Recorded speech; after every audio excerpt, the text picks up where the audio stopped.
Hi, my name is George Pedros and I'm a licensed hypnotist and master NLP practitioner at helpmypain.com.au, where we help people with chronic health and pain issues, anxiety and depression, as well as other performance issues related to work, home and play. I'd like to take some time today to talk about something that, although many of you are aware of and many of you may suffer from, don't realize how serious it might be, and that's about insomnia. A lot of us do put it down to our busy lifestyles, but there is a little bit more to it than that. Insomnia does affect all of us from time to time. Studies suggest that it can be from around 10 to 30% of the population at any one time, while other studies may suggest even more. We've all had the experience of tossing and turning at night, but for some people it can be very serious. Insomnia refers to the condition of having trouble with either how well or how much you sleep. People with insomnia may have trouble falling asleep or waking up too early, tossing and turning and not being able to get back to sleep. It may be related to poor sleep hygiene, which I'll get into later, or conditions such as depression, anxiety, lack of exercise, chronic illnesses and certain medications. As well as having a direct effect on your awareness and vitality, your ability to concentrate, chronic insomnia can directly impact your health, leading to problems such as increased blood pressure, gastrointestinal symptoms, as well as affecting your immune response, making you more susceptible to infections and chronic diseases. And we all know that's not a very good thing. It is important to know, however, that if you do have insomnia, you should get a medical checkup for possible health problems that are known to cause insomnia. These can include asthma, heart disease, some cancers, Parkinson's disease, as well as certain medications. I encourage you to check with your medical practitioner first. It's also a good idea to be aware of what is called sleep hygiene. This refers to certain activities you should be aware of and avoid leading up to that time you want to go to sleep. This includes such things as avoiding heavy meals too late in the evening, avoiding coffee and other stimulants by certain times in the afternoon, have enough exercise, and avoid electronic screens such as smartphones and tablets after a certain time, because these act to stimulate the mind and affect that slowing down that occurs naturally as your brain naturally prepares to sleep. Alcohol, although it helps get you to sleep, will not maintain sleep, so it's not a good habit to fall into either. What I've found is that conditions such as depression and anxiety contribute greatly to insomnia by an effect called compartmentalization.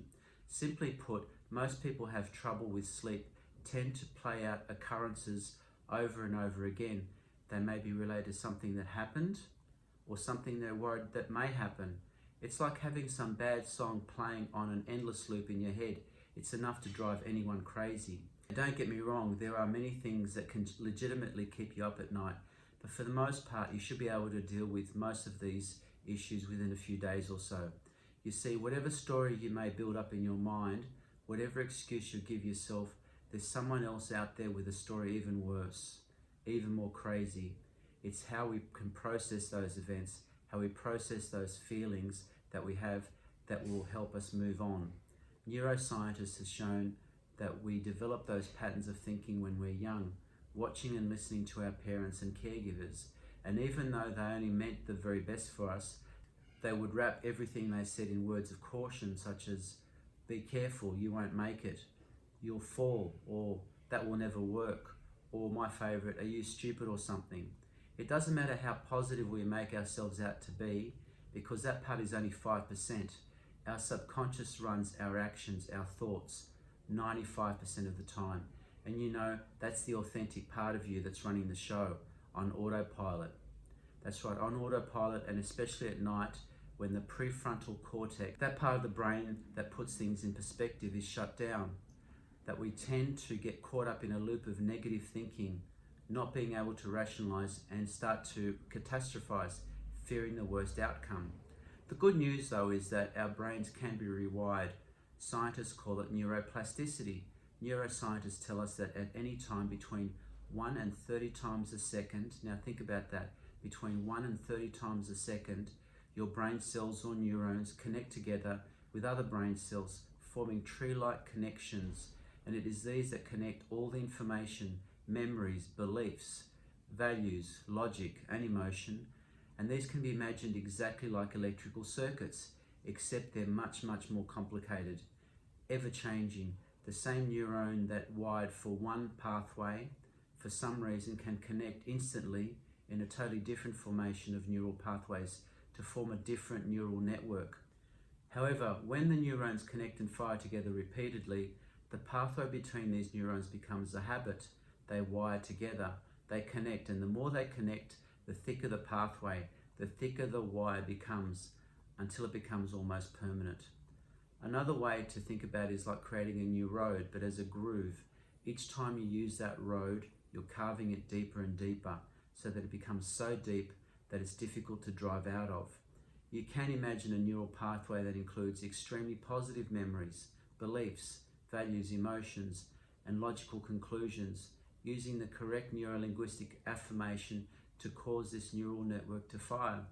With continued use of this positive neural network or belief system, the pathway becomes stronger and the positive belief becomes a habit without any conscious effort on your part.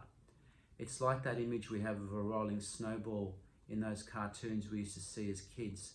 Once you get the snowball rolling, it gathers its own momentum and becomes unstoppable. And in exactly the same way, those other behaviors and thoughts, whether they're related to fear, related to anxiety, or to a habit, need to be changed for a new neural pathway, creating a new connection that could be stronger and stronger, leading to a new reality. Hypnotherapy acts by logging into that precise area of the brain and deliver the right software. Think of it as an update, helping to rewire those thought patterns.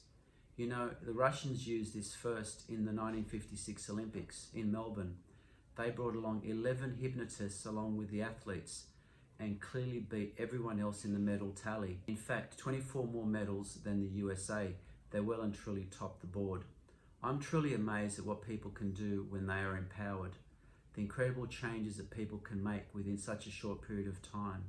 You'll find you'll be able to handle unexpected situations in a relaxed and easy manner, as if a huge weight had been lifted off your shoulders, being able to effectively deal with that inner voice. Tune down that flight or fight response, feel safe, all benefiting you on a physical, mental, and emotional level, working out which decision is the right one for you, getting a full night's sleep, and on the way to a healthier you right now. So if you or someone you know would benefit from hypnosis, especially in helping with either health issues or matters related to insomnia, then don't hesitate to contact me through my website, helpmypain.com.au, or through Facebook, Help My Pain. Thank you for watching, and as I say, hypnosis isn't magic, but there sure is something magical about it. Thank you.